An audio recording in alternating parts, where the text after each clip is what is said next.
तो भाई West Indies की वो जो जबरदस्त तूफानी जीत हुई है ना, उसके बाद से हर इंडियन क्रिकेट फैन के दिल में थोड़ी घबराहट तो है ही। और सबके मन में बस एक ही सवाल घूम रहा है, क्या टीम इंडिया का वर्ल्ड कप का सफर अब मुश्किल में है? तो चलिए आज इसी गुत्थी को मिलकर सुलझाते हैं। अगर ऐसा लग रहा है ना कि टीम इंडिया के लिए रास्ता बंद हो गया है, तो जरा रुकिए। बात यह है कि इंडिया के सेमीफाइनल में पहुंचने के लिए एक नहीं, दो नहीं, बल्कि पूरे 3 रास्ते खुले हैं। तो हम क्या करने वाले हैं? सबसे पहले देखेंगे कि असली चैलेंज है क्या।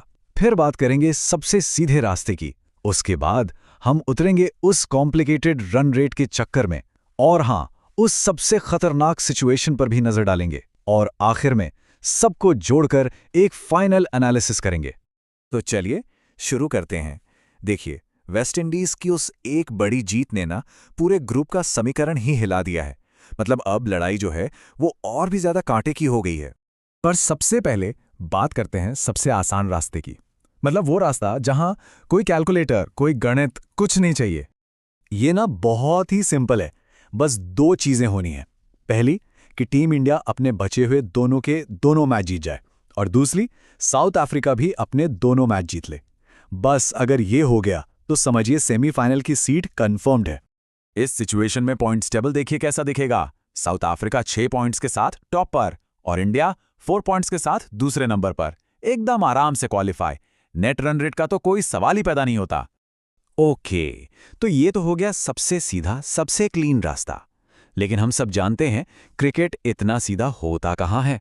तो चलिए अब घुसते हैं दूसरे सिनारियो में, जहां नेट रन रेट का पूरा जाल बिछा है।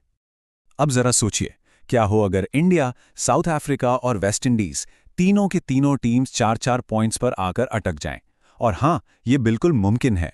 अगर वेस्ट इंडीज ने अफ्रीका को हरा दिया और इंडिया अपने दोनों मैच जीत गई, तो बस यहीं से शुरू होगा नेट रन रेट का असली खेल।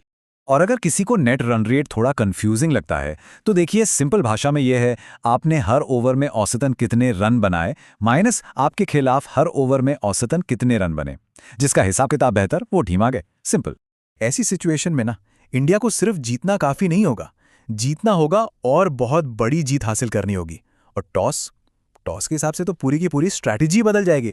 मान लीजिए इंडिया पहले बैटिंग करती है, तो पहला और इकलौता टारगेट होगा स्कोरबोर्ड पर एक पहाड़ खड़ा करना। मतलब 200 या उससे भी ज्यादा रन बनाने ही होंगे। लेकिन कहानी यहीं खत्म नहीं होती। सिर्फ बड़ा स्कोर बनाना काफी नहीं है। उसके बाद चाहे जिम्बाब्वे हो या वेस्ट इंडीज, मैच को कम से कम 100 रन या उससे भी ज्यादा के मार्जिन से जीतना पड़ेगा। तभी तभी जाकर नेट रन रेट को वो जरूरी बूस्ट मिलेगा। और अगर टॉस हार गए और पहले बॉलिंग करनी पड़ गई तो यहां लक्ष्य बदल जाएगा। अब सिर्फ जीतना नहीं, बल्कि बहुत बहुत जल्दी जीतना होगा। इसमें भी 2 काम करने होंगे।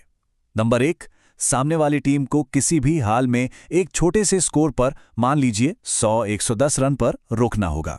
और नंबर 2, उस टारगेट को एकदम तूफानी अंदाज में लगभग 10 से 12 ओवर के अंदर ही चेस करना होगा। तो ये दोनों सिनारियो तो जीत के थे। लेकिन एक तीसरा सिनारियो भी है, सबसे सीधा और सबसे डरावना। एक ऐसा सिनारियो जो कोई भी इंडियन फैन देखना नहीं चाहेगा। तो वो सवाल ये है कि अगर इंडिया अपने बचे हुए 2 मैचों में से सिर्फ एक भी मैच हार गई, तो क्या होगा? जवाब बिल्कुल साफ है, कोई अगर मगर नहीं।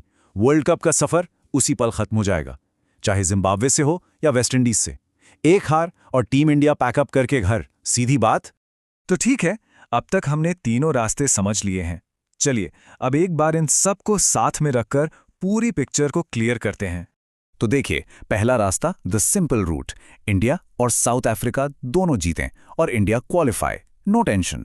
दूसरा, रन रेट का जाल। अगर 4 पॉइंट्स पर मामला फंसा तो बहुत बड़ी जीत चाहिए, या तो 100 से ज्यादा रन से या 10-12 ओवर में। और तीसरा, एलिमिनेशन लाइन, बस एक हार और खेल खत्म। तो अब ये एकदम क्रिस्टल क्लियर है, टीम इंडिया के लिए सबसे बेस्ट तो पहला सीधा रास्ता ही है। लेकिन उन्हें उस रन रेट वाले चक्रव्यूह के लिए भी तैयार रहना ही होगा, क्योंकि अब गलती की कोई गुंजाइश बची नहीं है।